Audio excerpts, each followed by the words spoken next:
So it's a pleasure to be here with these Web3 titans and incredible politician, I guess that would be... Definitely not a Web3 titan. So we're all direct representatives of Fairfield County, and this will be exciting because we're going to dive into the evolution of fintech and the next chapter of financial progress with a focus on cryptocurrency and the technology that fuels it. So a direct response to the perceived failings of the traditional financial system, especially in the wake of the 2008 economic crisis, Satoshi Nakamoto released a white paper with a vision of a decentralized, peer-to-peer electronic cash system that would allow online payments to be sent directly from one party to another, known as Bitcoin. I think you guys have maybe heard of that here. So fast forward to today, we saw crypto at a near 4 trillion market cap. It's a milestone reflecting the growing mainstream acceptance of the digital asset market and an increase in crypto credibility. So, panelists, what does credibility as a whole mean to you? So I guess I'll start. I think credibility is a trust. And when we think about blockchain technology as a whole, it's often best addressed when there is a trust problem. If you look at banking infrastructure as a whole over the last several decades, the level of trust that consumers have in their banks is at record lows. Now, the way that technology platforms, blockchains provide trust is through code, through transparency. But that's table stakes. Within Hedera, we really focus on other layers of trust. So Hedera is a public blockchain that is run and operated by Fortune 500 companies, like Google, like IBM, like Dell, like financial firms, Nomura, Standard Bank. And so there are various corporate levels of trust that we have as well. But I think what ultimately we're getting to when we say credibility is an evolution of financial infrastructure that is available to all. Thank you, Olga, for moderating. Thank you to Shaping CT's Future for having all of us. My name's Ryan Fazio. I'm at the state senator in the area, and by far the one with the least expertise on crypto or blockchain. But coming to speak from an economic and policy lens about some of these issues to fill in some of those gaps. Credibility to me, from a financial standpoint, means exactly how people have recognized value for centuries or millennia, which is that there should be a store of value and that money or financial assets can be a medium of exchange. And for cryptocurrency, that has become more true over time as more and more people have accepted the value of cryptocurrencies, digital currencies, and we've seen obviously the value appreciate and more people accept it as a medium of exchange. It's also, seen its credibility increase as trust in fiat currencies and traditional mediums of exchange have diminished. And that's likely to be a continuing trend as you see the debt burden of major countries continue to grow unabated, inflation become more common than it has in the 80s and 90s and 2000s. So I don't think the definition of credibility from a financial standpoint is any different than it's been for centuries, which is things like a store of value and a medium of exchange that people trust. And that's becoming more and more applicable to digital currencies. Thanks, Ryan. I agree with both Gregg and Ryan, trust, acceptance. And there's no better definition of credibility than actually using it. And after the Stablecoin Act, the Genius Act in the summer of 2025, a few months ago, we've seen actually usage in stablecoins as a whole really skyrocket. There's roughly $10 billion worth of stablecoins now that are used for payments, not just settlement on-chain for trading purposes, but payments. A lot of that is through the international corridor banks because there's a lot of intermediaries that make the costs a lot higher. Some of that is remittances, but the incredible growth we've recently seen in stablecoins is actually real usage, And then you also have tokenization of assets. That's something that Alba Labs, Alba Lanch, I'm president, founding team member of Alba Lanch. We've worked with the partners that Gregg mentioned earlier as well, but we've also worked a lot with Wall Street. We've helped Apollo tokenize a private credit fund. We've helped KKR tokenize a healthcare fund, and many others. So the point is, like, even Larry Fink has now decided that tokenization of securities and his money market fund is a legitimate thing. Jamie Dimon, who's been the biggest hater of crypto, has even changed his tune. So to me, credibility is actually adopting and using it. And now these people, especially Larry and Jamie Dimon, who were dismissive, they themselves are actually partnering with us like Alba Labs and Alba Lanch and actually using the technology. That's better credibility than anything. Could you define what tokenization is? When you Sure. tokenize something? So everything is digital already, right? So what's the difference between a tokenized digital thing versus a traditional digital thing? A traditional digital thing like money right now is in siloed servers and siloed databases where you need to be permissioned in and out through the entity that controls the data. JP Morgan is a closed loop system. Wells Fargo is a closed loop system. They don't really, you can't do that. To send money from one to another, there's two rails. An information rail, which is basically permissioning, and then the actual value rail. So that's why it takes 2 days to settle securities. That's why it takes, if it's overseas thing, it takes 5 to 10 days to send money through SWIFT. Even, for payment for your credit card, it takes more than a couple of days still for the merchant to get. It used to be 30 days before the merchant got their money. So basically, what is tokenization now? Tokenization is basically, think of it as a shared ledger that's transparent for all, so that you don't need 2 auditors or 3 auditors, depending how big the network is. You don't need to permission in and out. You may not want me to see your stuff and maybe I hide stuff from me. Those are all the reasons why a shared ledger in a unified technology system can actually move things a lot faster.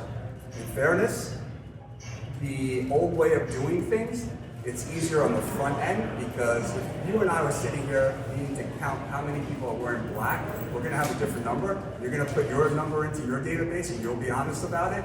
I think that's light blue and I won't count it and I'll put my number into my database. And then if we have to reconcile because we're doing business, we both have to hire 2 separate auditors and they have to go through yours, then through mine, go through transaction by transaction. But the harder part would be if there's 3 of us and we say, okay, 2 out of 3 of us have to agree that there's X amount of black shirts in this room before it goes in there. We save a lot of money on the back end. You don't need auditors. You don't need all these other players in between. So the stuff we did with Apollo and tokenizing their private credit fund, basically, if Apollo raises a $1 billion fund, it's a lot easier for them to service $100 million tickets, endowments, pensions, sovereign wealth funds, because the cost to service that $100 million ticket is the same as servicing a $1 million ticket. So if you guys have private bankers, this is why when if you want access to one of these private equity funds, the bankers, Goldman, Morgan Stanley, you name it, they aggregate it so they're one ticket in terms of Apollo's eyes, and then they charge you more because they deal with your KYC, AML accreditation. So to take a $250,000 ticket from one of us or a $100 million ticket, KKR, Apollo, Blackstone, all these guys, it's the same cost to them. So Apollo basically say, wow, this is like taking 3,000 steps into one automated click, and I get to save 25 to 50% of the cost of servicing that. The benefit going forward is you can service small individuals as well as small and medium enterprises. Matt, thank you so much for the question. Matt is a banking executive at KeyBank. Tokenization is actually part of this panel a little bit further into the conversation, so hang tight.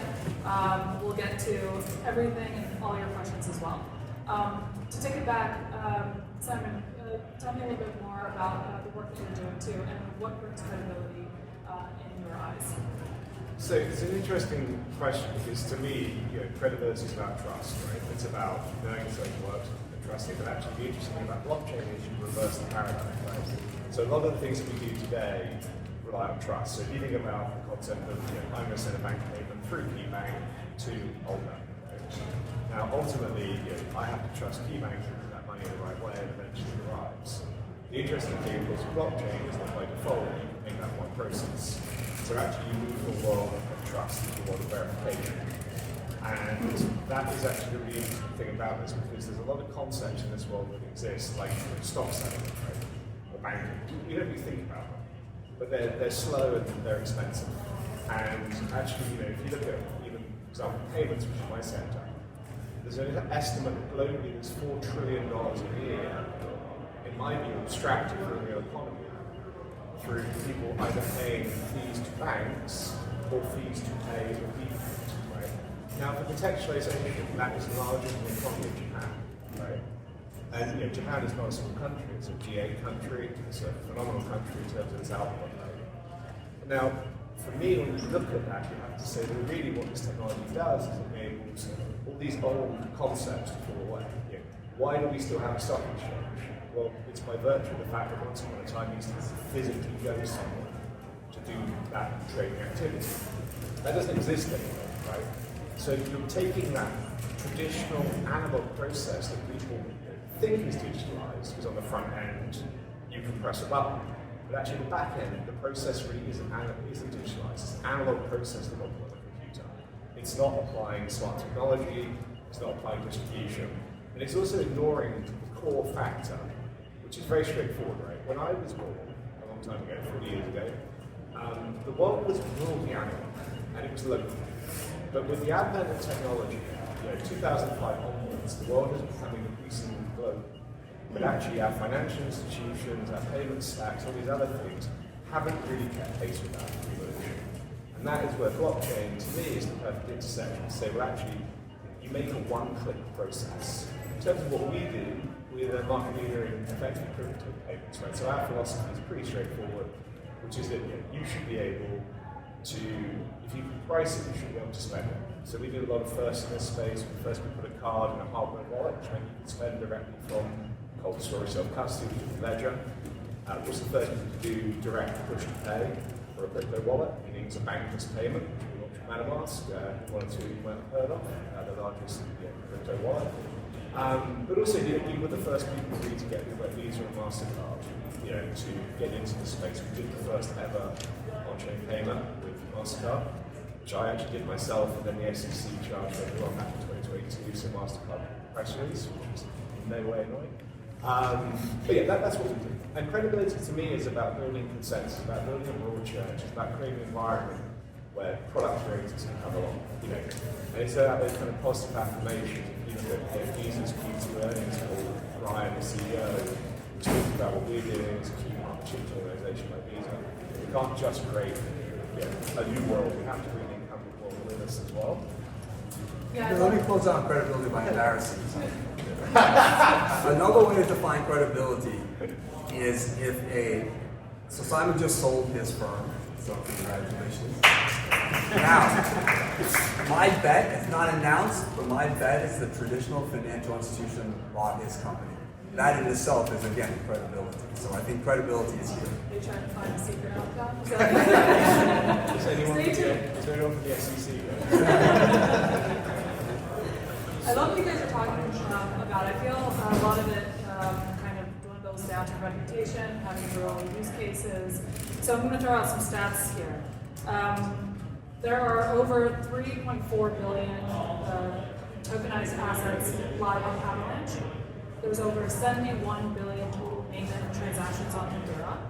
And Baanx is the largest independent issuer of cryptocurrency with over 6 million in circulation with partners, as you mentioned, such as Visa and MasterCard.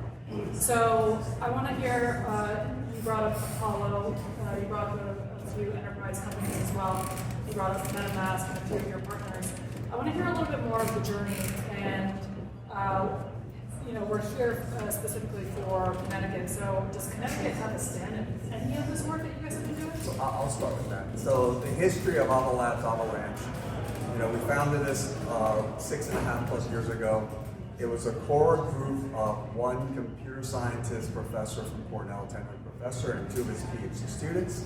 He was trying to solve Ethereum's problem of lack of scale and speed.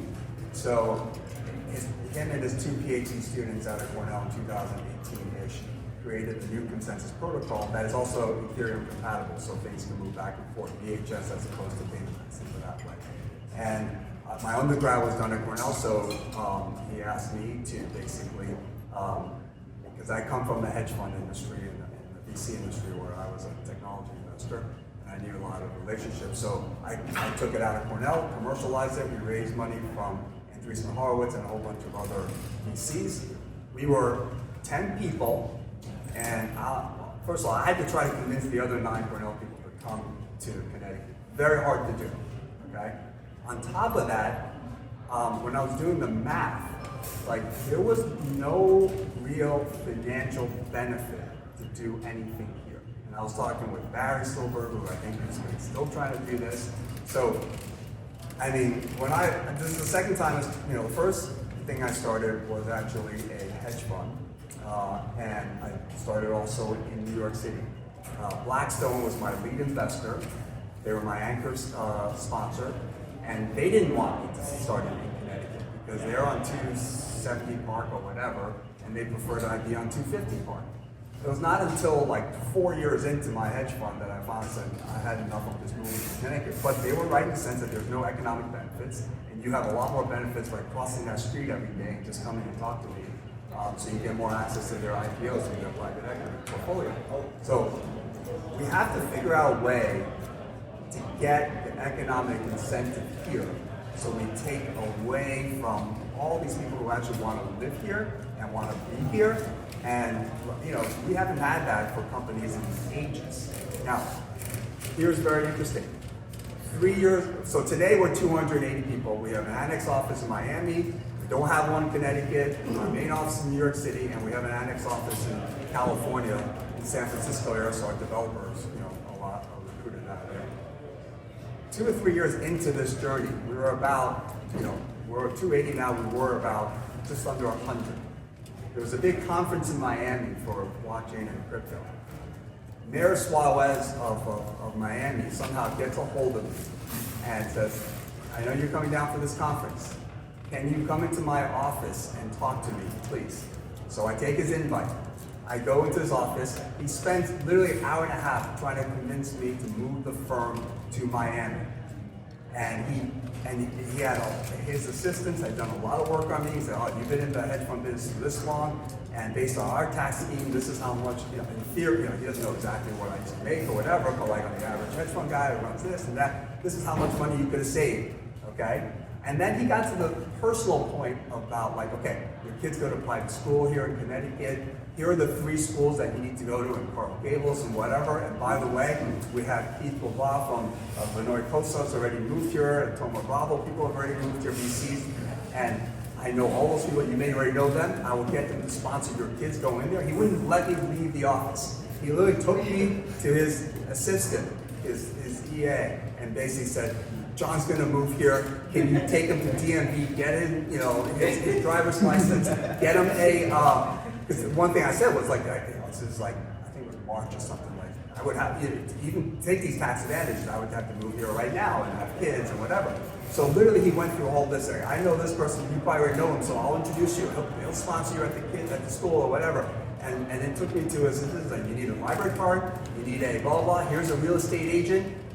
Let's do this. So that's literally what he did. What John is describing is how states or cities attract talent, right? There are a few networks globally that are infrastructure for financial systems, Avalanche and Hedera included. There are a few networks globally that can scale and adopt the infrastructure needed to validate trust in AI. There are a few networks that globally can absorb and address some of the carbon and infrastructure needs that we have across the world as it relates to environmental sciences. And so there are presidents, there are prime ministers, there are mayors that are actively seeking to address the needs on a global level and bring talent to their cities, states, and countries. We've seen this in terms of the way that the US is now leading with its crypto agenda that has ripple effects across the world. And more outreach is coming to networks like Hedera and Avalanche that are saying, we want to talk to you. Why? Because the future of payment infrastructure is stablecoins. the future of financial infrastructure are on blockchain rails. And you can see this directly from what Larry Fink is talking about publicly to central bankers and to peers, and saying we're not talking enough about the point at which all financial transactions are tokenized and represented on chain. All. So the importance of financial centers, and Connecticut being a home for hedge funds, Connecticut being a home for insurance companies, is key. And yet, as a state, the state has been extremely adverse to a technology that is core infrastructure for the globe. Infrastructure that sees beyond lines of geographic maps. And that's quite unfortunate because the jobs will not be as directly in our backyards as they could be, despite the lack of talent, despite the venture companies that are here in Connecticut that are leading in developing new startups within the blockchain industry, despite the education that we have from Yale and other amazing institutions that are here that are focusing on educating our youth. And the state has gone so far as actually to pass a bill in House, which is House Bill 7082, that directly prohibits the state and local governments from adopting it and using blockchains for payments and for other infrastructure. Now, that is prohibiting the adoption of infrastructure that is going to be running the world's financial services. It's as if a state chose to say 20 or 30 years ago, whenever that might be, you cannot, as a state or local government, use the internet. The internet is a network that facilitates the movement of information globally without borders. You can send an email to Spain or Africa in mere seconds, and it doesn't matter what language you write that email in, and it will be received. Blockchains facilitate the exact same thing, but with value. It can be money, it can be a stable point, it can be a security that can be transferred globally, and yet we are taking an adverse approach to that, and that's quite disappointing for someone that grew up in Connecticut, that has his children in schools in Connecticut, that wants to continue to see the development of this industry. And frankly, there are 10 maybe networks that are out there that are of any real value, Avalanche and Hedera being 2, and they're here. The talent is here. It doesn't want to be overseas in Dubai or the UK, but I promise you they're courting us both. Well, so anyway, sorry, but, I agree with everything Greg said, but you did cut me off on that punchline. The punchline is I'm sitting next to Ryan Fazio, who is a person who will care as much as Mayor Suarez does in Miami. And if you want to, and he wants to bring innovation and make things in jobs here and make the state affordable for people. And I was hoping to hear from Ryan more now, because this is about Connecticut, not about Avalanche or Hedera and your platform. And the Truth in Advertising, my family and I are big supporters of Ryan and his efforts. And thanks, John. Running for governor. Yeah, so, and I don't think Gregg knew that, and he took a lot of my material, as did John, but I think everything they said is exactly correct. You have an exciting industry that represents much of the future of not just the financial sector, but of the entire economy, and Connecticut is so ripe to take advantage of it with, first of all, the network of human capital that we have here. It is a relatively dense place, especially in southwestern Connecticut. We have access to all this financial and technologically related talent. We might especially have an opportunity to take advantage of it with potential exodus of more jobs and companies from New York City in the coming years. And yet, on a policy basis, we not only are failing to take advantage of it and attract more people, but in many cases, as with the case that Gregg just mentioned, we're actively discouraging it. The House bill that did pass into law just this year, 7082, was nonsensical, and it got no attention going through the legislature. Just to pull back the veil of the legislative process, I had no idea this law passed until I read about it a week later. I'm in the state Senate. It passed, it turns out, as I would have guessed, in the last week of session, when they passed hundreds of bills, some of which are hundreds of pages long, and really very few people, except the people running the show, know what is happening. And there was no objection because nobody even knew, probably with the exception of a few people, that this legislation was being passed. As Gregg said, it bans the payment or holding of digital currencies by the state of Connecticut or the subsidiaries of the state of Connecticut, meaning the municipalities. Whether there's an opportunity to receive tax revenues through a digital currency, maybe you could take a premium on that.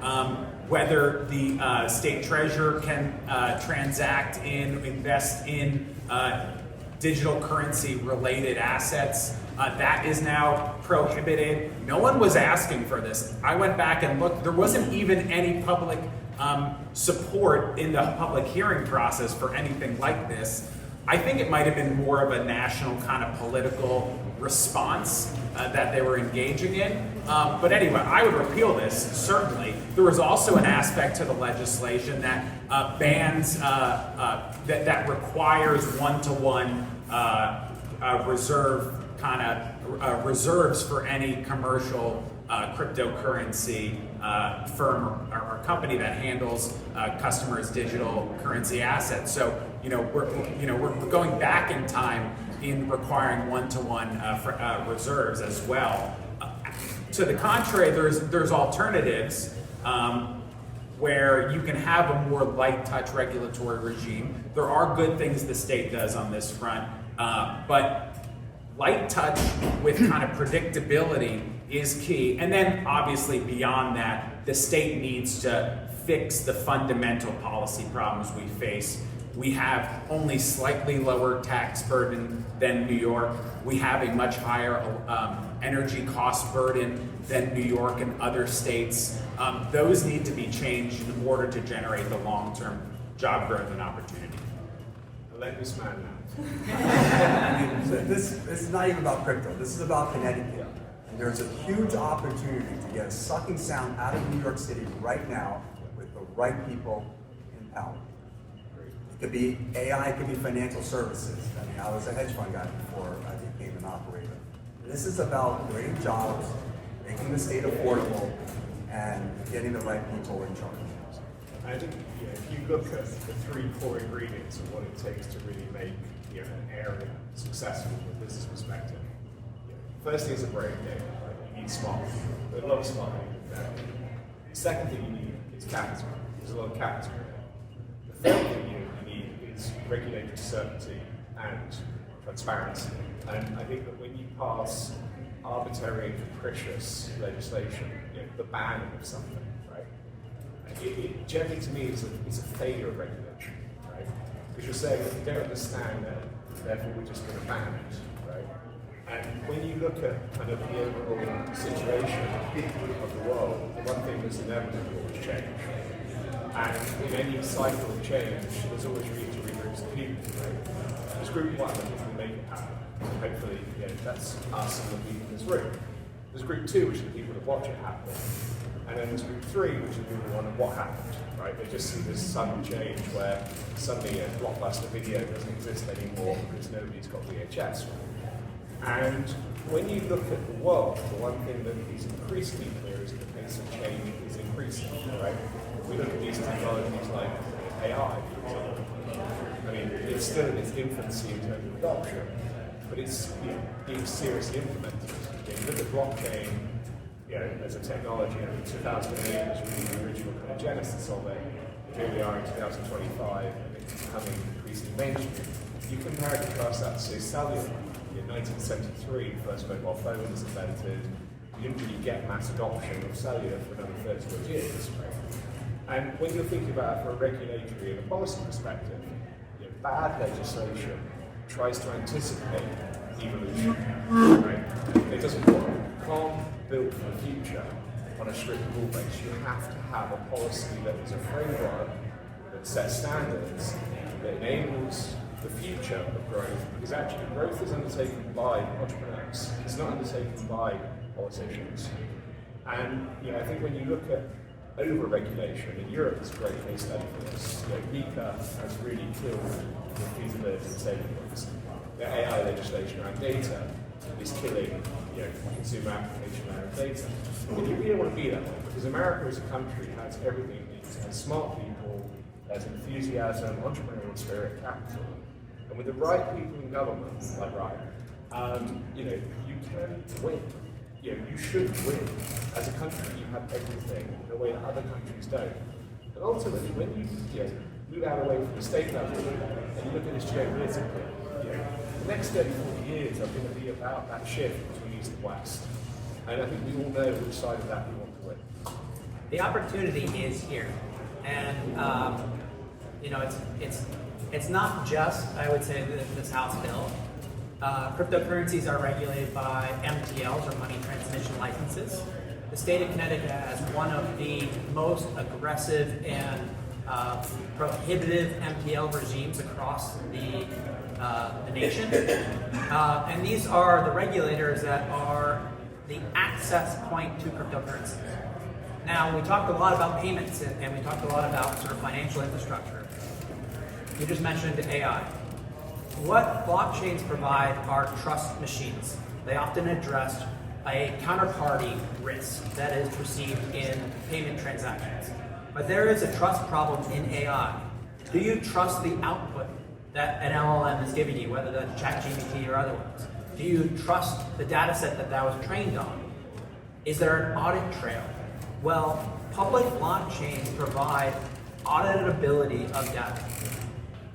And so we've seen from Hedera, there are direct chip alters to the design from NVIDIA and Intel to embed within their chips, the Blackwell chips from NVIDIA that are being used to run ChatGPT, Google AI, DeepSeek, all of the LLMs to hash an audit trail for your compute so that you know if you can trust the information that is being provided to you by an AI. That is how ultimately our society is going to address an onslaught of deep fakes, an onslaught of information that's going to be coming to us from AIs, and highly applicable to life sciences, highly applicable to defense, highly applicable to financial services, where the margin of error from a hallucination has meaningful impact.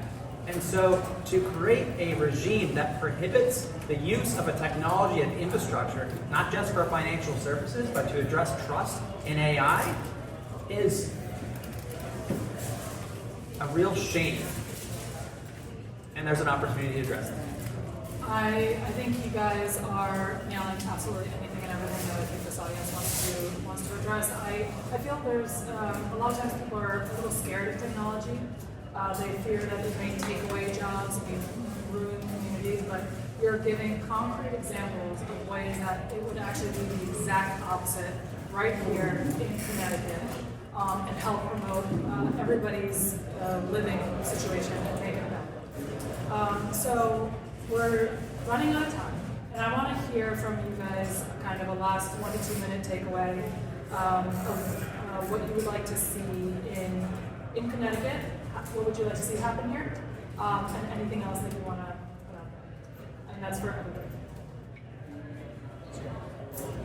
So I think, from my perspective, a liberalization, right? You have to be able to say, come here, there's a clear set of frameworks and, not rules, but policies that will support you building your business and will support you in challenging the status quo. Because we need to see leadership across a number of markets, and that is possible. But at the moment, the biggest blocker to that is legislation. That would be my first point. I think the second point would always be some form of centralization for innovation, enterprise, tax credits, lower energy prices. Because if you're going to run a lot of data, actually you need a lot of power. You need power for cooling, right?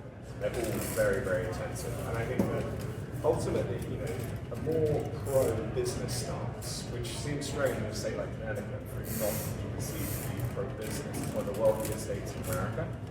I think the general point is pulling down the wall guard of looking at the wider world and saying, hey, this world is globalizing increasingly.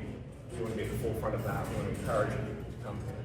And I think that when you start to extrapolate that, when we talk about the evolution concepts and we talk about how we don't quite know how this is going to shape out, but the one thing we know to be true is that change is always a constant thing in life. And the one thing I'm going to leave you on here, and I cover this from a very specific principle, is banking, right? Payments.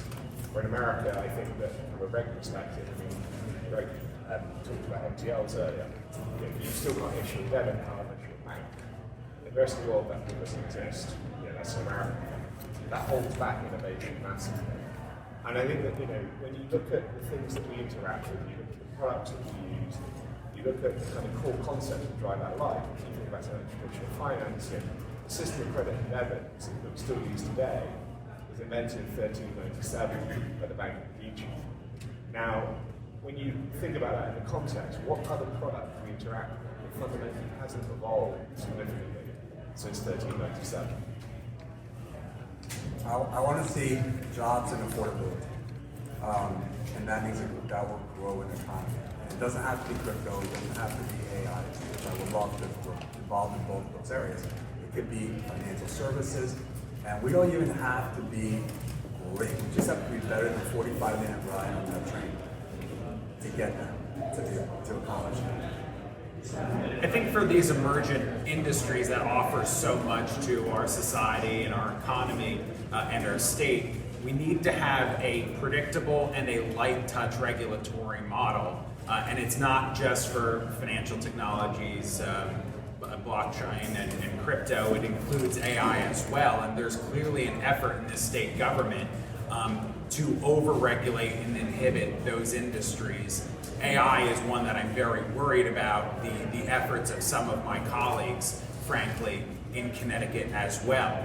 At the same time, if you have a liberal and predictable regulatory climate that is light touch for these emergent industries, coupled with fundamental reform to our economic policy, we can achieve so much more in this state than anyone can possibly imagine.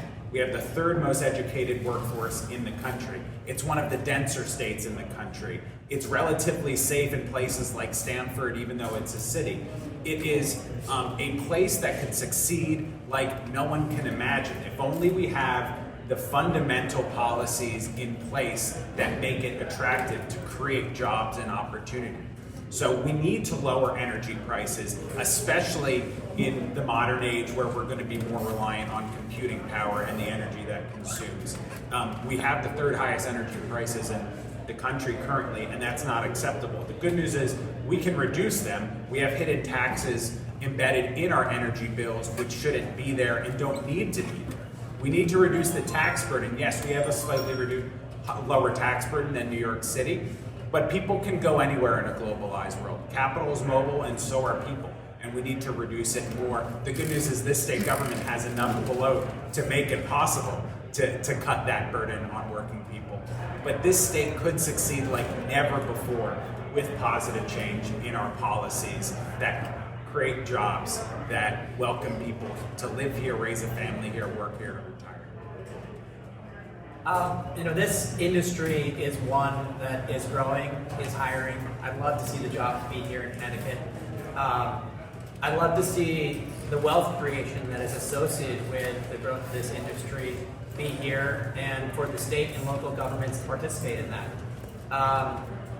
One of the power of the technology, cheaper, faster, more secure, and more accessible, to create an environment where individuals have greater purchasing power, have greater wealth, that has knock-on effects around everything about their quality of life. And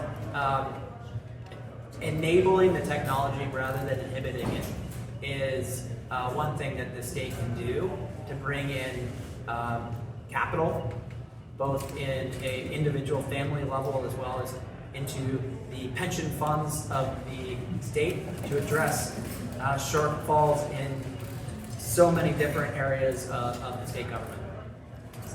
You guys, thank you so much. Thank you all for joining.